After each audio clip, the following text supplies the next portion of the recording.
Hey guys, so welcome back to Christian's Organic Landscaping and Gardening on YouTube.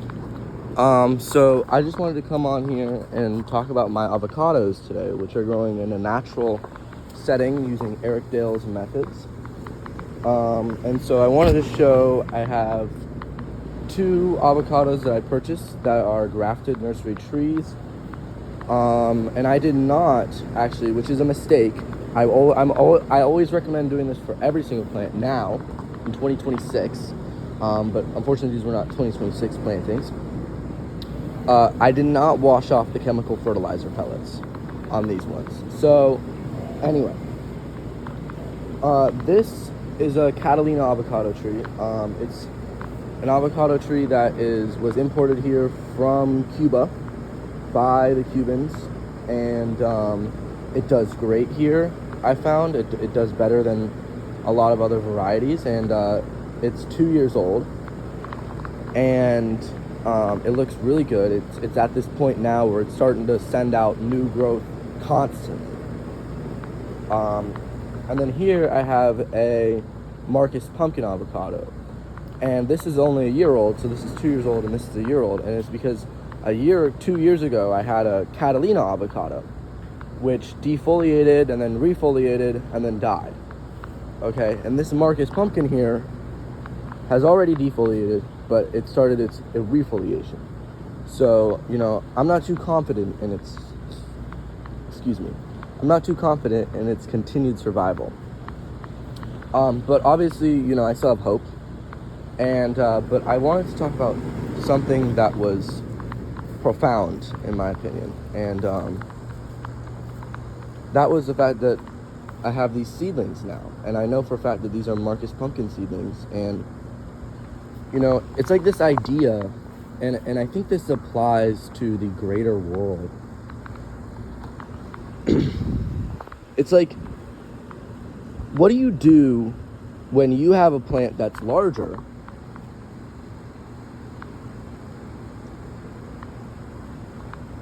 growing next to a plant that's smaller, but at the end of the day is a seedling, is growing a large taproot, and is going to be extremely vigorous and extremely successful in the garden? And that at the end of the day, these plants, if they are allowed to continue growing, will end up competing with each other. Do you cut down the Marcus pumpkin in hopes that these seedlings pop, knowing that these seedlings are going to, perform way better than the Marcus pumpkin? So it's just something to think about. Like, what do you do when there's a crossroads in your life? And this is something that I've been thinking about. Like, when there's a seedling which is going to be vigorous, do you pay attention to it, and do you give that your time and your attention? Or do you continue to give your time and attention towards the plants that at the end of the day don't have the greatest chance of success?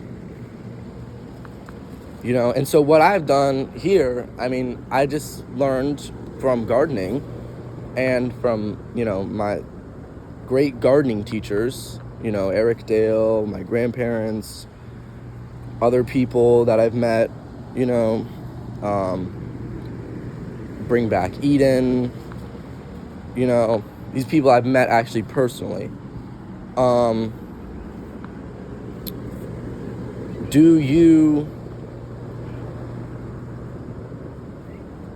just leave it alone? I know this might not make sense because I'm kind of blabbering on for a second, but basically what I'm trying to say is, like, it's better to leave it alone, I know, from gardening. But at the same time, is it really better to leave it alone? It's better to just let things naturally fade into what's going to happen. And, if, say, this seedling goes really, really strong and really, really vigorous, and it starts to outcompete this Marcus pumpkin avocado, which I'm sure it will, because, I know that Marcus pumpkin avocado, it's not really getting the root development that it needs to get. It's not really, grasping the soil and grasping the ground like a good tree should. So anyway, that's just something to think about. Peace out, Christians Organic Landscaping.